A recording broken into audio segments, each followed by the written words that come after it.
Padre, del Hijo y del Espíritu Santo. Amén.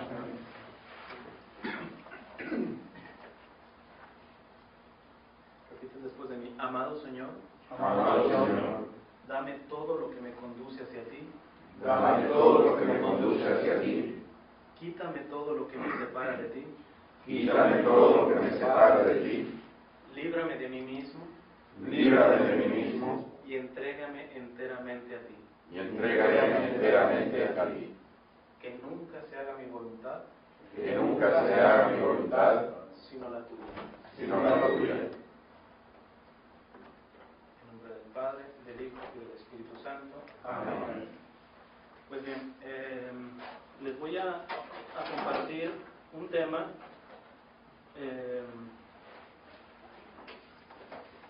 creo que algo acerca de la perseverancia. El título del tema lo he llamado La muerte amiga de la perseverancia. La muerte amiga de la perseverancia. ¿Qué tiene que ver la muerte con la perseverancia? Pues bueno, primero voy a contar un chiste que ya les llevo a comentar inclusive para Armando alguna vez, que es muy ilustrativo ante lo que voy a decir. Dicen que en una ocasión estaban en misa, una comunidad parroquial, de una ciudad sísmica, muchos sismos, terremotos. Y de pronto, pues comienza a temblar.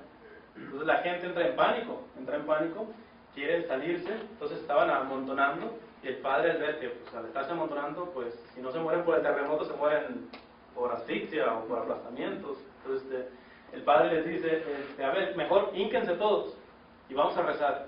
Y se hinca toda la gente. Entonces dice el padre, Padre nuestro que estás en el cielo, y la gente, santificado sea tu nombre. Dios te salve María, llena eres de gracia, el Señor es contigo. De pronto el padre ve que ya se vienen abajo unas tablas, le dice, las tablas, y la gente, 2 por 1, 2, 2 por 2 son 4. Entonces, lo que significa es que usualmente en el momento de crisis más importante, que usualmente cuando estamos más cerca de la muerte, es cuando usualmente uno se acuerda de Dios, ¿no? En la desgracia, en la crisis, en la enfermedad. ¿Por qué? Porque entendemos que ni toda nuestra fuerza, ni toda nuestra inteligencia, inclusive, ni todo nuestro dinero, muchas veces nos soluciona el problema que tenemos. Puede ser un cáncer que ni yo pagando al mejor doctor me lo va a quitar. Entonces, por eso, usualmente la desgracia siempre es más común que uno pues pida ayuda a Dios o que uno se acuerde propiamente de Dios, ¿verdad? Entonces tiene una relación ciertamente el hecho de perseverar y el hecho de la muerte. Dice San Juan María Vianney, muchos lo conocen por el cura de Ars, el santo cura de Ars. Es una cosa bien interesante, mi gente. Dice, muchos solo implorarán la misericordia de Dios en el momento de desesperación. Si es así, amigo mío, yo quisiera llevarte hoy mismo a 2 pasos de la desesperación para que, dándote cuenta del espantoso estado en el que te encuentras, abrazaras en el presente los medios que aún Dios te ofrece. Le está diciendo, lo más seguro es de que el que se está muriendo entra en una realidad de que no se está llevando nada. De hecho, los padres de la iglesia dicen una cosa bien interesante. Los padres de la iglesia, los primeros santos de la iglesia, las primeras comunidades cristianas, San Gregorio, San Irineo, todos esos grandes santos, ellos llegaron a una reflexión, decía, al final en la muerte, te terminarás llevando nada más lo que diste y terminarás dejando lo que posees ahora. Al final en la muerte, lo único que te llevarás es lo que diste y dejarás lo que hoy posees, lo que es tuyo. Entonces, ante esa realidad, pues muchos entran en crisis, claro, desafortunadamente y muy tristemente, por eso siempre hay que orar por las personas que están agonizando en este mismo momento. Hay de dos: o entra en un proceso de reconocimiento de la propia miseria y da un paso de conversión. Seguramente esa persona no podrá pasar quizá al cielo directamente, pero mínimo un purgatorio, no se condene, que haga un acto último de arrepentimiento en su vida. Pero muchos en la crisis tan acostumbrados estaban a ofender al Señor, que aun cuando el Señor les ofrezca una oportunidad de recapacitar, en ese momento se niegan a recapacitar. La otra estaba escuchando a un sacerdote que decía de una amistad suya, Y dice, a 3 días de su muerte, todavía esta amistad estaba renegando de un dinero que le sacaron y que le robaron y que todo eso. A 3 días de su muerte. Entonces, la realidad de la muerte nos hace poner en contacto en la revisión de lo que ha sido nuestra vida y de lo que podrá o no podrá hacer por la limitación del tiempo. Y hay una cosa bien interesante, no sé si ustedes se han puesto a pensar, lo voy a decir, se oye un poco dramático, pero esa es la verdad. Te das cuenta que al final, en realidad, al final, todos, absolutamente todos, somos enfermos terminales. Todos somos enfermos terminales. La gran diferencia, o la única diferencia, es que unos saben con mayor posibilidad cuánto les queda de vida. ¿Quiénes son? Los que tienen el cáncer, los que tienen, no sé, que están gravísimos o los acaban de dar un balazo. La única diferencia que tienen para con nosotros es de que ellos pueden decir ya aproximadamente cuánto les queda de vida, que a veces ni siquiera le atinan, ¿verdad? Porque uno tiene un cáncer y ahí lo llevas 3 años, 4 años, 5 años, cuando le daban una semana nada más de vida. Pero no es insensato si esa persona dice, me queda una semana de vida. ¿Y por qué nosotros podemos decir que porque tenemos salud nos queda 3 años, 50 años? ¿Quién dice? En realidad, todos somos enfermos terminales, todos. Simplemente unos saben con mayor posibilidad que ya está más cerca la hora de la muerte. Ahora bien, partiendo de esto, ustedes van a decir, bueno, ¿qué tiene que ver esto de la muerte con la perseverancia? San Bernardo, un doctor de la iglesia, él dice esto: el cielo está prometido a los que comienzan a vivir santamente. El que hace una conversión en el punto de vida en el que se encuentre, 30, 40, 50 años, el día que hiciste una conversión, ¿cómo se demuestra? ¿Que a la protestante yo acepté a Jesús en mi corazón? No, en que comienzas a vivir santamente, en coherencia con eso. De nada sirve decir, yo acepté a Cristo en mi corazón y seguir haciendo lo mismo. Entonces, San Bernardo dice, el cielo está prometido a los que comienzan a vivir santamente, pero solamente les es dado a aquellos que perseveran. Es decir, el día que hiciste la conversión, se te prometió el cielo, pero no se te va a dar si no perseveras. Entonces ahí viene la conexión entre la muerte y la perseverancia. Porque cuando te pones delante de la muerte, lo primero que tienes que preguntarte, ya cuando te estás yendo, es, ¿estoy perseverando? O sea, en este resto y hito de mi vida, ¿a quién estoy siendo fiel? Por eso digo, y titulo el tema, la muerte amiga de la perseverancia. De hecho, en la antigüedad, no solamente en la antigüedad, actualmente, nada más que uno no lea a veces los documentos de la iglesia, pero siempre la iglesia ha propuesto una dimensión de que en vida es bien sano pensar continuamente acerca de la muerte. Es bien sano. De hecho, cuando estás mejor es cuando más tendrías que pensar en la muerte. Y cuando estás más mal, pensar en la muerte es algo lógico. Tienes que pensar en la vida. En que para nosotros no es un sinsentido como los existencialistas, ¿verdad? Que no hay trascendencia. Entonces, cuando estás vivo, y cuando estás sobre todo muy bien, es el momento de pensar en la muerte. Porque cuando estés mal, ni siquiera tienes que hacer esfuerzo. La propia psicología te dice, oye, pues estás más cerca de allá que para acá, ¿no? Entonces, ahora bien, voy a ser muy concreto en esto, podría hablar mucho de esto. Después les voy a dar un link. Tengo otra charla que me centro más en profundidad de la perseverancia. Aquí estoy viendo 2 cosas, porque voy a tratar de resumir. Y si alguien quiere escuchar la otra, la puede descargar directamente en internet gratis. Entonces, yo nomás voy a ponerles 3 obstáculos para la perseverancia. 3 obstáculos para la perseverancia. Antes de decírselos, me contaba un sacerdote amigo mío, un benedictino,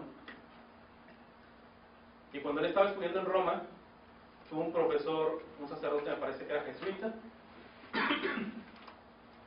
y hay otro sacerdote que no recuerdo qué congregación era, pero esos 2 sacerdotes eran muy sabios, pero no solamente eran muy sabios, eran además muy amigos, Tan amigos que cuando uno de ellos cayó con una enfermedad gravísima, con una enfermedad terminal, el superior del amigo, de la congregación del amigo, le dio permiso de que se fuera a vivir con él para que lo acompañara, que saliera de la comunidad a cuidar a su amigo, que estaba ya prácticamente muriendo. Entonces, y murió. Entonces, el profesor de mi amigo, del sacerdote, era este sacerdote. Entonces, este sacerdote decía, les contó una vez, pues el drama de cómo murió su amigo, una enfermedad muy dolorosa y todo, y cómo pues él se quedó a vivir con él. Y dice que a veces, pues ya cuando estaba muy malito, el sacerdote, este otro sacerdote lo que hacía era celebrar misa ahí en el cuarto, oraba la liturgia de las horas, porque ya ni siquiera podía orar el otro, estaba desahuciado, leía el Evangelio, y después le hacía reflexiones espirituales. Dice que poco antes de morir, su amigo le dijo, a ver, ya cállate, no me des ni sermones, ni te pongas a rezar, léeme la pasión. Léeme la pasión. Y dice que los últimos instantes de su vida, los últimos días, lo único que hacía era leerle la pasión a su amigo sacerdote. Y él decía, muy bonitas tus reflexiones y sermones, muy bien, pero léeme la pasión. Hay algo en la pasión del Señor que soluciona, que explica el drama del sufrimiento, que explica el drama de la muerte, que explica el drama de la perseverancia, ¿no? Entonces voy a leer partes del capítulo 26 de San Mateo. Más específicamente ahorita voy a leer comenzando del versículo 36, que es lo que nos va a ayudar a identificar 3 obstáculos para ser perseverantes. Dice: luego fue Jesús con sus discípulos a un lugar llamado Getsemaní y les dijo: siéntense aquí mientras yo voy allí a orar. Y se llevó a Pedro y a los 2 hijos de Zebedeo, y comenzó a sentirse muy triste y angustiado. Les dijo: siento en mi alma una tristeza de muerte, quédense ustedes aquí y permanezcan despiertos conmigo. Enseguida Jesús se fue un poco más adelante, se inclinó hasta tocar el suelo con la frente y oró diciendo: Padre mío, si es posible, líbrame de este trago amargo, pero que no se haga lo que yo quiero, sino lo que tú quieres. Luego volvió a donde estaban los discípulos y los encontró dormidos. Le dijo a Pedro: ¿ni siquiera una hora pudieron ustedes mantenerse despiertos conmigo? Manténganse despiertos y oren para que no caigan en tentación. Ustedes tienen buena voluntad, pero son débiles. Por segunda vez se fue y lloró así: Padre mío, si no es posible evitar que yo sufra esta prueba, hágase tu voluntad. Cuando volvió, encontró otra vez dormidos los discípulos, porque sus ojos se les cerraban de sueño. Los dejó y se fue a orar por tercera vez, repitiendo las mismas palabras. Entonces regresó a donde estaban los discípulos y les dijo: ¿siguen ustedes durmiendo y descansando? Ha llegado la hora en que el Hijo del Hombre va a ser entregado en manos de los pecadores. Levántense, vámonos, ya se acerca el que me traiciona. Palabra de Dios. Entonces, a raíz de esto, podemos identificar ciertos obstáculos a la perseverancia. La primera, pues, es muy sencilla. Jesús, en cuanto a Dios, pues vamos a decirlo, que tiene toda su naturaleza, pues, obviamente divina, pero también tiene toda su naturaleza humana.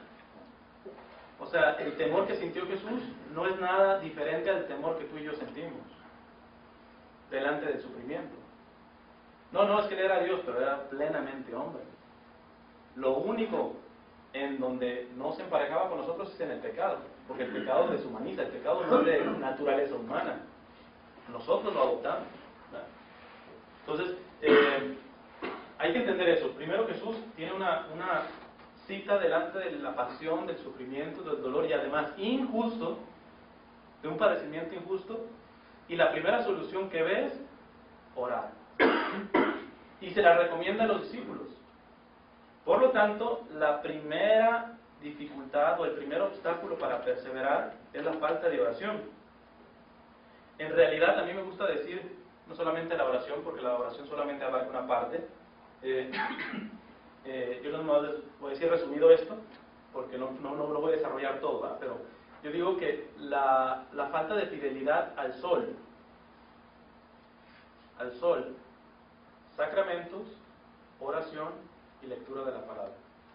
Cuando fallan estas tres cosas, va a ser muy complicado, casi te afirmo que no vas a perseverar. Si no eres fiel al sol, no vas a perseverar.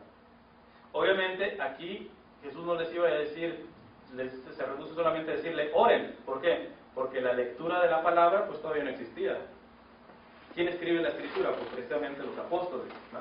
Tampoco les va a decir, pues ya váyanse a misa, yo soy el Cordero. De hecho, antes de eso se hizo la primera Eucaristía. Antes de Getsemaní ya habían participado en la primera Eucaristía. Entonces solamente que quedaba la oración. Sean fieles en la oración. ¿Cuál es el obstáculo? Pues propiamente en orar. Ahora, ¿cuáles son obstáculos para orar? Hay muchos, pero solamente tocando un punto que es bien interesante que menciona Jesús. Les dice, oren, y después les dice, ustedes tienen buena voluntad, pero son débiles. Ustedes tienen buena voluntad, pero son débiles. Es decir, que tú puedes dejar de perseverar, no porque seas malo. Podrás llegar al último día de tu vida sin perseverar y siendo un hombre bueno, un hombre con una voluntad buenísima. Pero no, la buena voluntad no alcanza. Les voy a poner un ejemplo, muy tonto si quieren, pero dicen que una vez estaba un mono, un chango, un macaco, no sé cómo le mencionen, monkey, y se había convertido, ya era católico, y de pronto dice, quiero hacer mi primera obra de amor al Señor. Tenía una voluntad recia, muy buena, y entonces de pronto ve un pez, se le lanza, lo agarra, lo saca y se pone todo contento. Ya hice mi primera obra de caridad. Este animalito se estaba ahogando y lo he salvado. Entonces, pues no le alcanzó. O sea, la buena voluntad no alcanza. De buena voluntad tuvo muchísima, pero inclusive terminó siendo un crimen ahí. ¿Por qué? Porque la buena voluntad no alcanza. Y es bien interesante.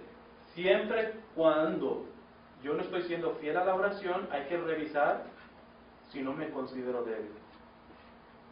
O sea, me he olvidado de que soy débil. Me he olvidado de lo que dice Jesús. Sin mí, nada pueden hacer.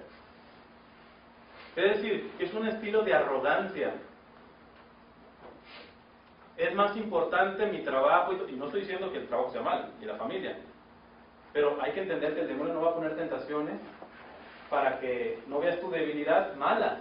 No, va a agarrarse de lo lícito. ¿Qué es lo lícito? Tu trabajo, tus diversiones, tu familia, etcétera, etcétera, etcétera. Pero nada de eso tiene sentido si no estás unido al Señor. Nada. Ya eres simplemente un hombre de buena voluntad. Pero los hombres de buena voluntad no alcanzan a perseverar. Entonces, la primera cosa es, si no eres fiel en la oración, revisa si te consideras débil. Revisa si eres consciente si eres débil. Lo más seguro es que no te consideres débil. ¿Por qué? Porque no te hacen, no te es tan necesaria la oración y por eso la dejas. O a lo menos no es prioridad. Ahora, voy a dar pequeñas soluciones a las tres obstáculos. Una pequeña solución ante la dificultad de no hacer oración por no sentirme débil, por no ser honesto con mi debilidad y con mi fragilidad. Decía San Juan de Ávila, uno de mis santos preferidos, ya es doctor de la iglesia. San Juan de Ávila decía que el demonio le tiene más miedo a un alma que se examina todos los días que a un alma que se sacrifica y ayuna todos los días. El demonio le tiene más pavor, más miedo a un alma que se examina todos los días que a un alma que se sacrifica y ayuna todos los días. ¿Por qué? Porque en el sacrificio y en el ayuno, él puede meter vanidad. Muchos ayunan pues para bajar de peso. ¿Y quién se entera? Solamente ellos saben. En cualquier sacrificio, en cualquier penitencia, en cualquier acto externo, puede haber una voluntad un tanto no tan honesta.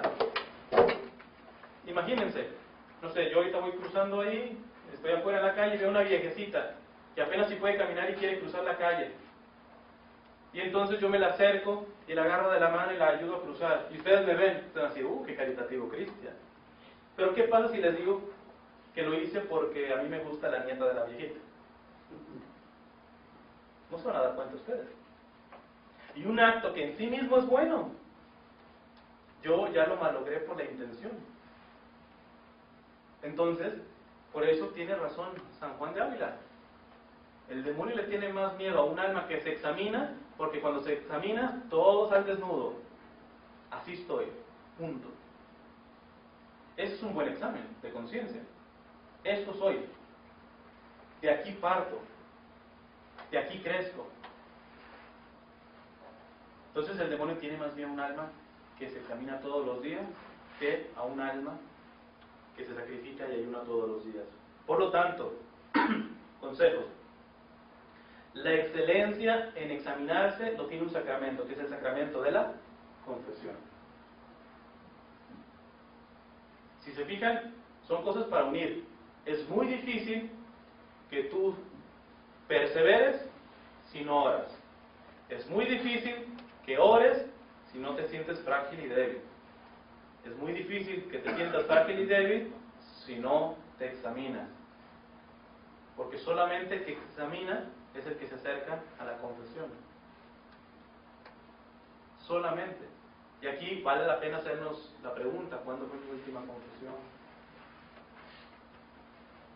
Si por alguna cosa y algún impedimento alguien no puede confesarse, pues le paso otra, que es una actividad, una actividad muy antigua de la iglesia, desafortunadamente ahorita ya no se hace tan frecuentemente, pero inclusive los monasterios, en las órdenes religiosas, a la mitad del día se rezaba el Ángelus, una oración mariana, el Ángelus, y se hacía un breve examen de conciencia. ¿De qué? ¿De todo lo que he hecho? No, de lo que he hecho en el día, nada más. Traten de hacerlo y funciona. Porque imagínense que no tienen ni 8 horas levantado, y al mediodía revisan qué han hecho en 4 horas o en 5 horas que están despiertos. Si empezaron con el pie izquierdo, tienen la mitad del día para arreglarlo, para tomar otra postura. Pero es precisamente el no revisarse, el no examinarse, cuando tú vas justificando lo malo que hiciste. Entonces, al punto de que ya es más, a veces más lo malo, que termina simplemente tu cerebro cancelando lo que realmente no es normal. Porque nuestro cerebro tiene esa capacidad. Por ejemplo, si no el cerebro nos volveríamos locos. Yo ahorita estoy pensando en qué se siente tener unos pantalones, no. Y sin embargo lo estoy sintiendo, sí. Pero es algo tan común ponerme unos pantalones y que la tela toque mi cuerpo, que mi cerebro eso ya lo ha cancelado. Yo voy caminando y no voy pensando en qué se sienten los pantalones, porque así es el cerebro. El cerebro, lo que tú le das continuamente, lo termina cancelando como si fuera normal. Entonces por eso mucha gente no se confiesa, no porque no se crea ser débil, sino porque ya se acostumbró al pecado. Ya no dice las cosas como son. ¿Va? Entonces, fíjense cómo tiene sabiduría esto para empezar a arreglar tu vida de oración. Ve si te sientes débil, ve si sabes que eres frágil, ve si le crees a Jesús cuando dice, sin mí no pueden hacer nada. Y para eso tienes que revisarte. Entonces lo aseguro que aunque seas un santazo como dice el refrán común, ¿verdad? Que dicen que un santo peca 7 veces al día, ¿verdad? O sea, hasta el más santo peca 7 veces al día. O sea, dudo mucho que en un examen tú vas a salir totalmente limpio. Pero es interesantísimo estar continuamente palpando nuestra fragilidad, porque es nuestra fragilidad la que puede alimentarse de un sacramento de la confesión, que puede alimentarse después de la comunión. ¿Verdad? Es interesante que Jesús se pudo haber quedado en varias formas. Se quedó en comida. ¿Quién es el que come? Pues el que tiene hambre, el que está necesitado. Cuando tú dejas de sentirte necesitado, va a ser bien complicado. Segundo obstáculo, el reinado de los sentimientos sobre la voluntad. ¿A qué me refiero con el reinado de los sentimientos sobre la voluntad? Leímos ahorita en la pasión, bueno, pues sí, fue una pasión, no la física, porque después ya lo flagelan a Jesús, pero inclusive muchos exegetas dicen que en realidad Jesús sufrió más en el Getsemaní que hasta en la pasión, porque en la pasión ya la había asumido, pero ahí se va dando cuenta que los que tiene no va a contar con ellos, se están durmiendo. O sea, de que lo que va a pasar, no va a pasar solo. O sea, no solamente fue un dolor físico que ya empezaba con su sudor de sangre, sino un sufrimiento emocional, un sufrimiento de decir, además de lo que me voy a enfrentar, la voy a pasar solo, abandonado. Y a veces eso hace la diferencia. Tú ves en hospitales una persona con un cáncer, pero lo ves rodeado de la familia, se pasa diferente a que si tuvieras ese mismo cáncer y abandonado y arrumbado en un cuarto. Entonces, en esa pasión, en esa decepción que estaba teniendo Jesús, ¿qué empezó a sentir? Pues lo más humano. Padre, si es de mí, aparta este cáliz. De alguna manera Jesús estaba retrayéndose de lo que antes había dicho. ¿Qué había dicho antes? Yo he venido a traer fuego y ya quisiera que estuviera ardiendo. Vemos unos capítulos antes y vemos a un Jesús emocionado de venir a salvarnos. Y de pronto lo ves aquí, llorando y diciendo, ¿sabes qué? Si es de mí, aparta este cáliz. Pero no se haga mi voluntad, sino la tuya. Esa es la actitud correcta. Por lo tanto, ¿qué es lo que sabotea nuestro crecimiento de perseverar? Cuando tú pones por encima los sentimientos a la voluntad. Misa diaria. Es que como que hoy no siento ganas. ¿Quién ha dicho que para venir a misa se tienen que sentir ganas? A veces decimos así, ¿verdad? Yo voy a la iglesia cuando me nace. Le digo, pues espérate 9 meses a que nazca, ¿verdad? Entonces, estamos en una sociedad sobresensibilizada. ¿Qué es sobresensibilizada? Que estamos dentro de una lógica que a veces no percibimos, pero esa es nuestra lógica actualmente, que es estímulo y respuesta. Te estimulan, tú necesitas un iPad. Si no tienes un iPad, no vayas ni siquiera al tema. O sea, olvídate de que haya hojitas y un lapicito. Tienes que tener el iPad. Entonces, te empiezas a sobresensibilizar y solamente reaccionas y tomas decisiones de acuerdo a estímulos. Si alguien es, no sé, adicto a la Coca-Cola, se los aseguro que no ha visto solamente un comercial de Coca-Cola. En toda su vida lo han atiborrado, toma Coca-Cola aquí, toma Coca-Cola allá, toma Coca-Cola. ¿Por qué? Porque esa es la realidad. Así se maneja, de hecho esto se llama en publicidad ingeniería social. Ellos lo hacen deliberadamente, no es por así por coincidencia, ¿tú crees? No. Por eso es la gente, los empresarios ponen más en publicidad que en el mismo producto. Porque así funciona nuestro cerebro. Entonces tú te tienes que empezar a dar cuenta de que tú no puedes estar reaccionado como te sientes. No. Ah, mi esposa me enojó, me hizo enojar, que eso es falso. Porque nadie me hace enojar a nadie. Tú decides enojarte, ¿no? Exceptuando a los niños, ¿no? Pero, ¿y qué? ¿Porque estás enojado qué? ¿Le vas a pegar? ¿Nada más porque sientes una ira? No. Tiene que estar la voluntad, la inteligencia por encima del sentimiento. Quien no aprende eso no va a perseverar. Porque lo más seguro es que en el momento más crítico de tu crecimiento espiritual no vas a tener ganas de decirle sí al Señor. Eso te lo firmo, no necesito ser profeta y adivino.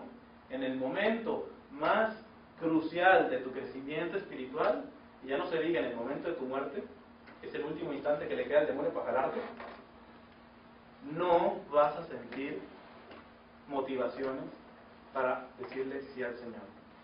Si tú no aprendes a poner la voluntad por encima de lo que sientes, no estoy diciendo que reprimas el sentimiento, ¿ok? O sea, alguien puede tener hambre ahorita, te dice, ahorita hay grupo.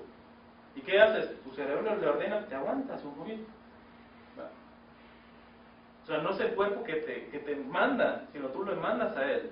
Pues eso es básicamente el segundo obstáculo para perseverar. Quien tiene como primado, como rey, como presidente el sentimiento y la voluntad como un súbdito del sentimiento. Y tiene que ser al revés. Consejos para superar esto. Actos de mortificación. ¿Qué son los actos de mortificación? Mortificación viene de una palabra latina que es mortis, que significa morir. Actos de mortificación que antes eran muy comunes en la iglesia, que llevados sanamente, porque llegaron a llevarse con extremo, y creyendo que simplemente el acto de mortificación valía, no. Tienes que interpretar el espíritu de la ley, no es cumplir la ley por la ley, ¿verdad? O sea, tienes que descubrir el sentido. Pero eran actos de desprendimiento voluntario. ¿Y esto de dónde se desprende? Dice San Benito Abad, un gran santo, él decía que para mortificar lo ilícito, tienes que aprender a mortificar primero lo lícito. Si quieres vencer lo ilícito, tienes que aprender a vencer lo lícito.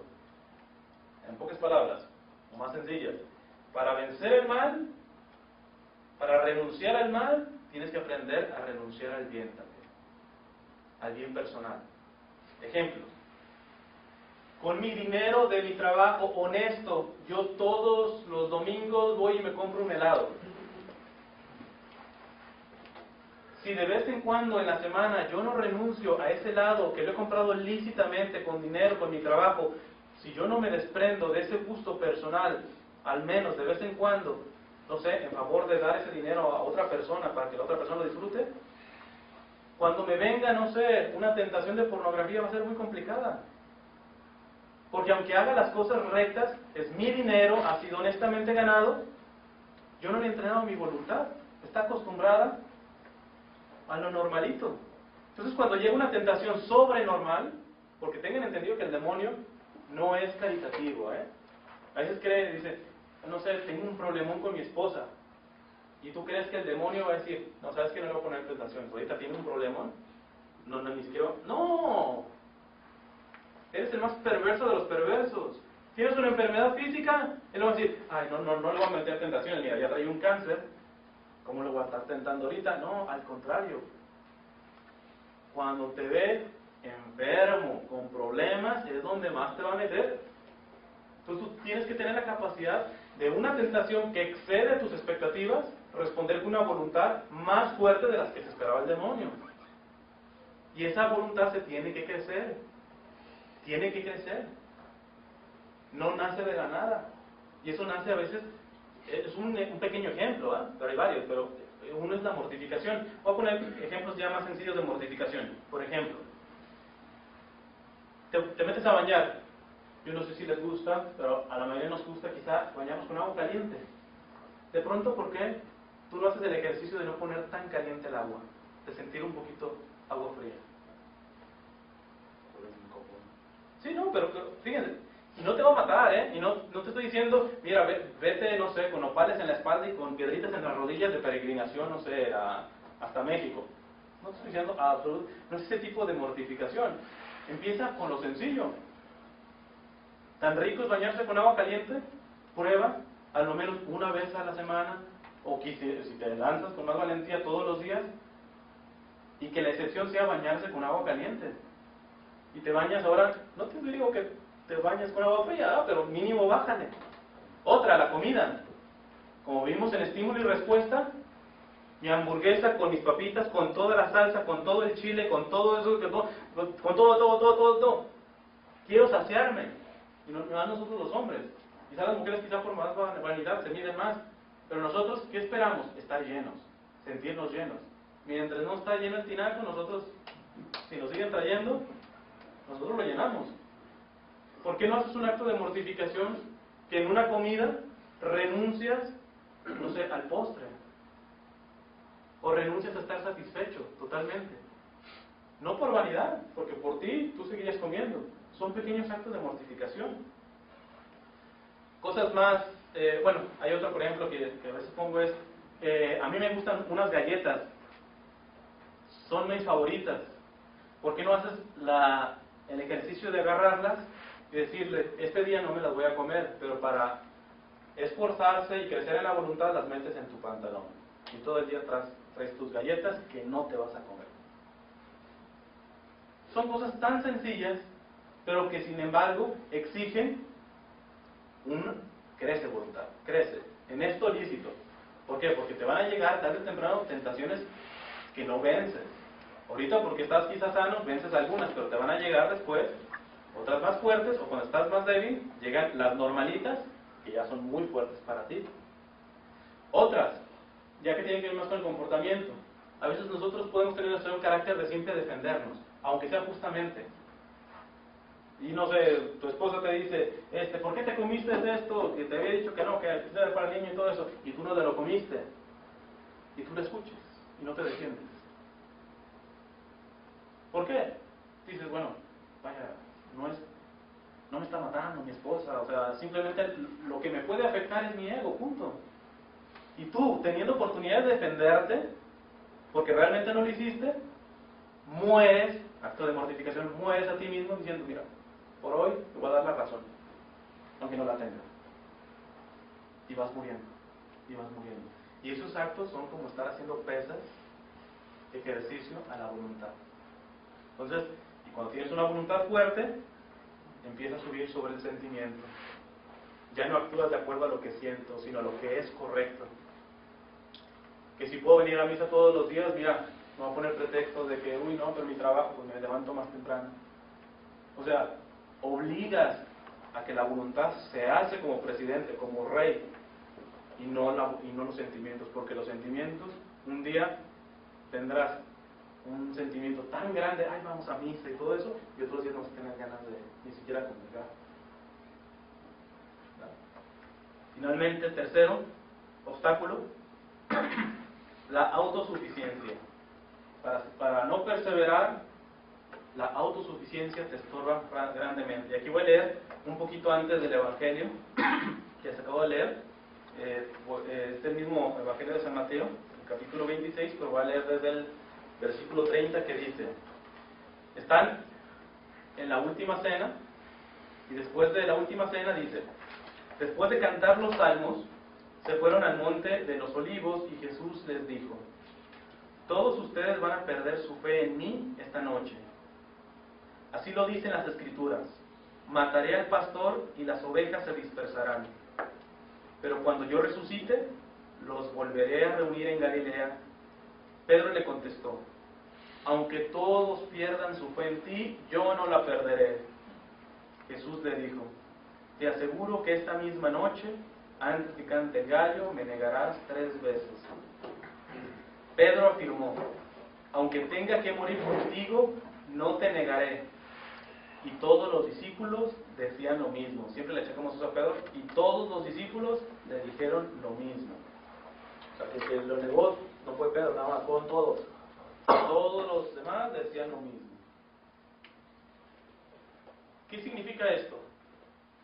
Que un obstáculo para perseverar es el que se cree, no sé, la mamá de Tarzán, la divina garza envuelta en huevo. Entonces, se siente, no. O sea, es que yo sí. Inclusive, a veces te puedes justificar en que llevas oración, que llevas todo lo que nos estoy diciendo del sol, oración, sacramentos y todo eso, pero si eso te sirve como para sentirte muy seguro en ti mismo, mira, aunque lo estés haciendo, lo estás quizás haciendo equivocadamente. No hay nada que te sabotee más la perseverancia que sentirte muy seguro de tu perseverancia. De hecho, una de mis santas favoritas, Santa Teresa del Niño Jesús, una carmelita descalza, ante este texto evangélico, ella dice: yo no haría lo mismo que Pedro. O sea, si el Señor me dijera, me gustaría decirle que yo nunca lo negaré, pero me veo tan frágil, y lo dice una persona que ya estaba muriendo a los 24 años y que si no sé si han leído sus escritos, una santaza, pero santaza. Y esa santaza en el último momento sabía que le podía fallar al Señor, que podía dejar de perseverar. Y ella dice, mas sin embargo, dice, yo no le haría como Pedro. Dice, estoy convencida de que si San Pedro hubiese dicho humildemente a Jesús: concédeme fuerzas para seguirte hasta la muerte, las habría obtenido inmediatamente. Ante lo, van a perder ustedes su fe en mí, me van a negar. Si Pedro, en vez de decir, no, yo no te negaré, le hubiera salido: Señor, dame fuerzas para no hacerlo.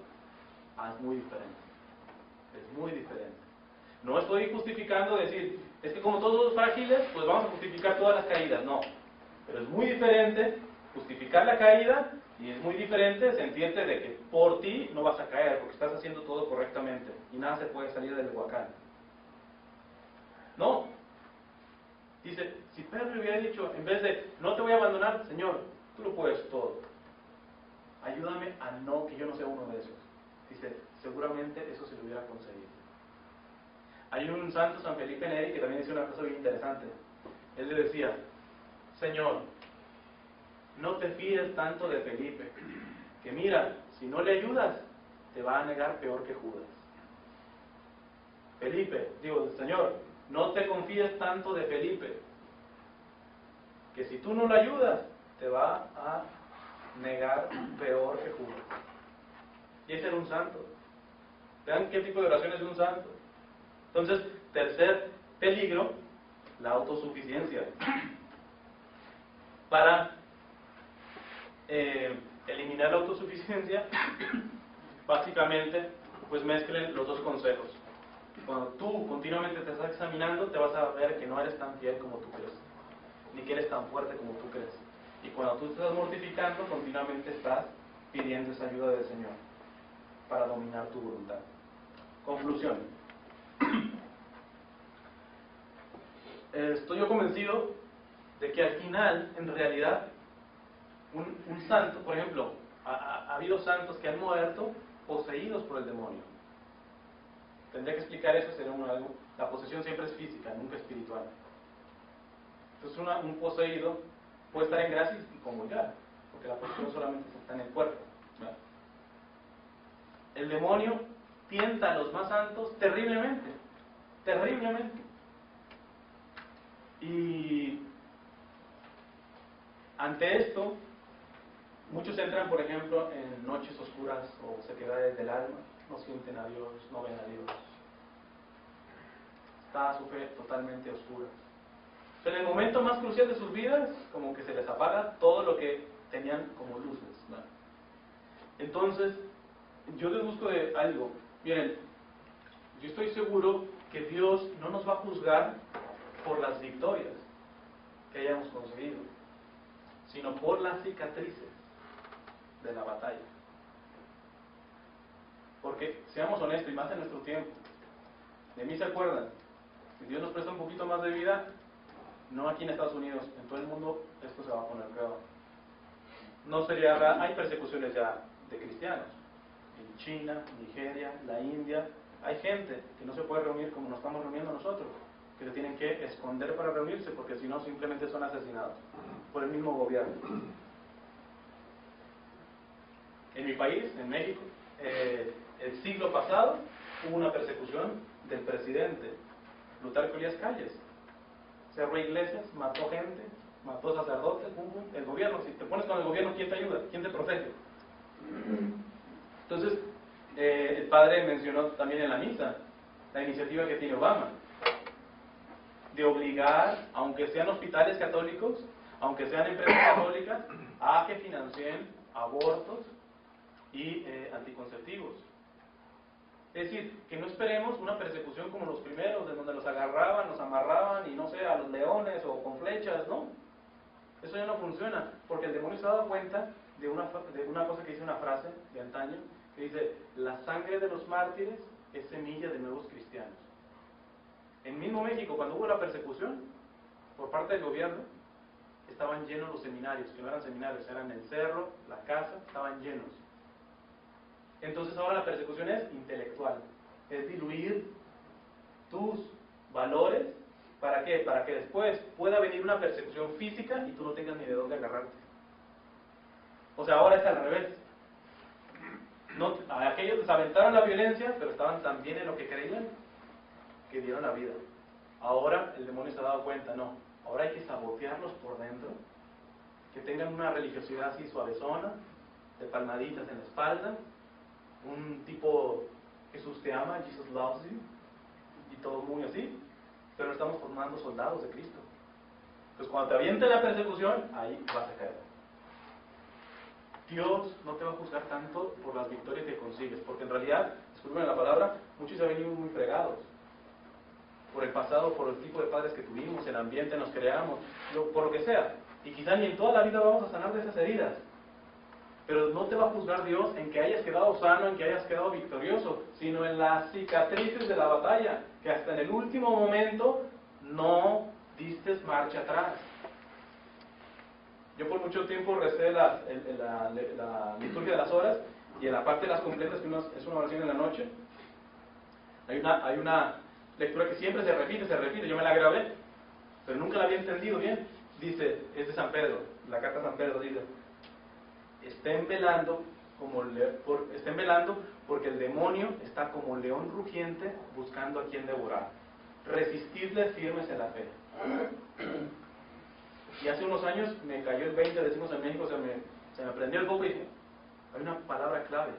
No dice, gánenle, resistidles firmes en la fe. San Pedro no está diciendo, está ese león queriéndoles devorar, gánenle, maten al leoncito. Él está consciente que llegan tiempos en donde el león será más fuerte. Él es el príncipe de este mundo y no le vas a ganar la batalla. Pero Dios te va a juzgar por si le resististe. Porque al final es bien interesante que Jesús, en su muerte, en su cuerpo resucitado, Él pudo tener un cuerpo perfecto resucitado, y sin embargo voluntariamente quiso quedarse con las llagas. Es casi como yo me imagino que cuando estemos delante de Él te va a decir: mira, estas son las heridas, estas son las cicatrices, estas son las llagas que yo recibí por amor a ti. Ahora enséñame las tuyas, las que tú tienes por amor a mí. ¿Tenemos cicatrices por amor a Él? Dice un padre, las de las rodillas serán por las canicas, ¿va? Las de la cabeza, el cazuelazo de la esposa.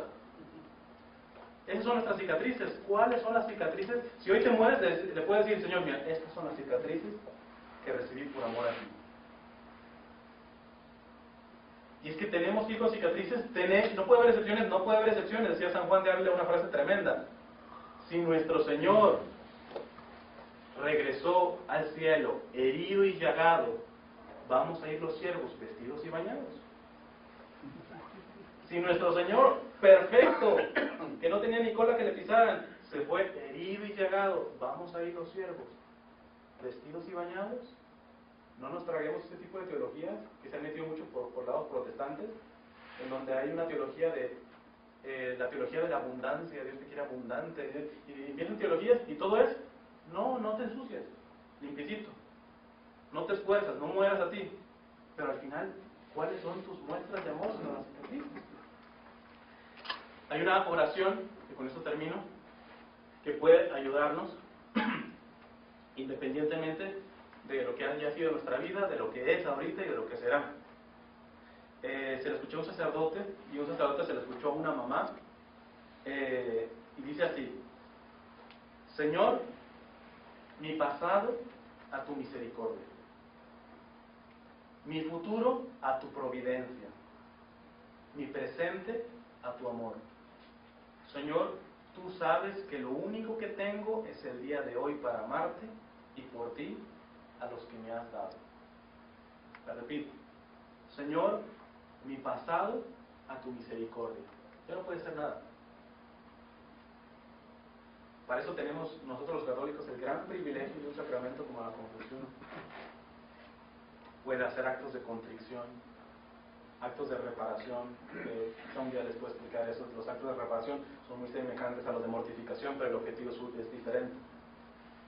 Pero Señor, mi pasado a tu misericordia, mi futuro a tu providencia. Yo no sé qué va a venir, tú sí, tú eres providente. Mi futuro a tu providencia, mi presente a tu amor. Señor, tú sabes que lo único que tengo es el día de hoy para amarte, y por ti a los que me has dado.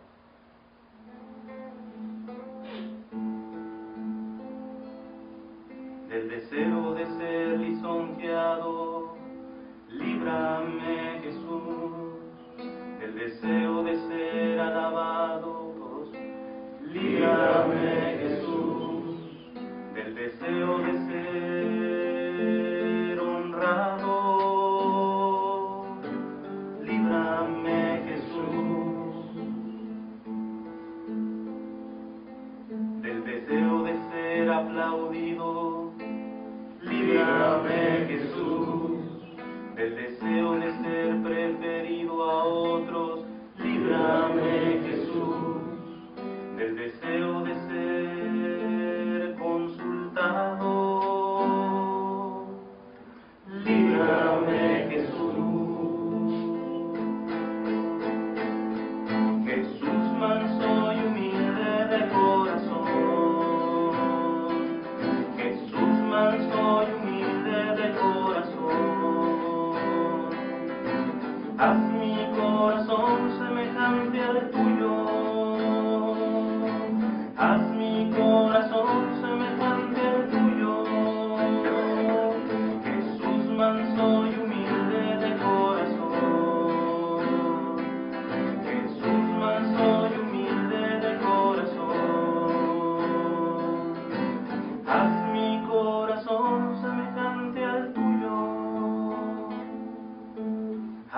del deseo de ser aceptado. Líbrame, Jesús, del deseo de ser comprendido. Líbrame, Jesús, del deseo de ser consolado. Líbrame, Jesús, del temor de ser despreciado. Líbrame, Jesús, del temor de ser reprendido. Líbrame, Jesús, del temor de ser humillado. Líbrame, Jesús. Jesús manso y humilde de corazón. Jesús manso y humilde de corazón. Haz mi corazón semejante al tuyo. Haz mi corazón semejante al tuyo. Jesús manso y humilde de corazón. Jesús manso y humilde de corazón. Haz mi corazón semejante al tuyo. Haz mi corazón semejante al tuyo. Del temor de ser calumniado. Líbrame, Jesús, del temor de ser olvidado. Líbrame, Jesús, del temor de ser puesto en ridículo. Líbrame, Jesús, del temor de ser injuriado. Líbrame, Jesús, del temor de ser juzgado. Líbrame, Jesús, del temor de ser abandonado. Líbrame, Jesús. Señor, te pedimos la gracia de la humildad para poder primero amarte como tú nos amaste, humildemente, para poder reconocer las tentaciones del demonio que pretenden que no seamos fieles a tu amor. Santa Teresa del Niño Jesús, ella misma decía en su agonía que siempre ella había escuchado que en el momento de la muerte el demonio hace el último intento por ganar nuestra alma. Pero ella le dice a su hermana: yo no tengo miedo, porque contra los niñitos, contra los pequeños, el demonio nunca ha podido y nunca podrá. Señor, haz que en cada día sea humilde, y sobre todo en el día de mi muerte, porque solamente la humildad me dará la garantía de poder perseverar, porque el demonio nunca podrá vencer al pequeño, al humilde.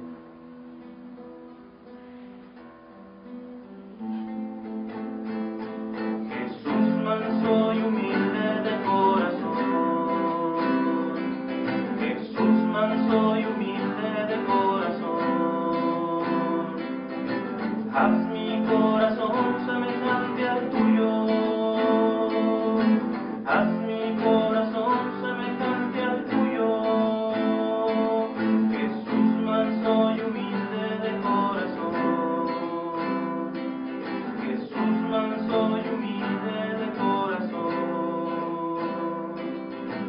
Haz mi corazón semejante al tuyo. Haz mi corazón semejante al tuyo. Repite después de mí: amado Señor, dame todo lo que me conduce hacia ti. Dame todo lo que me conduce hacia ti. Quítame todo lo que me separa de ti. Quítame todo lo que me separa de ti. Líbrame de mí mismo. Líbrame de mí mismo. Y entrégame enteramente a ti. Y entrégame enteramente a ti. Que nunca se haga mi voluntad, Que nunca se haga mi voluntad, sino la tuya. sino la tuya. Nos consagramos también a aquella que le fue fiel al Señor desde el inicio hasta el fin, su Santísima Madre, que es Madre nuestra. Decimos juntos: Dulce Madre, no te alejes, tu vista de nosotros no apartes. Ven con nosotros a todas partes, y solo nunca nos dejes, ya que nos proteges tanto, como verdadera Madre, haz que nos bendiga el Padre, el Hijo y el Espíritu Santo. Pues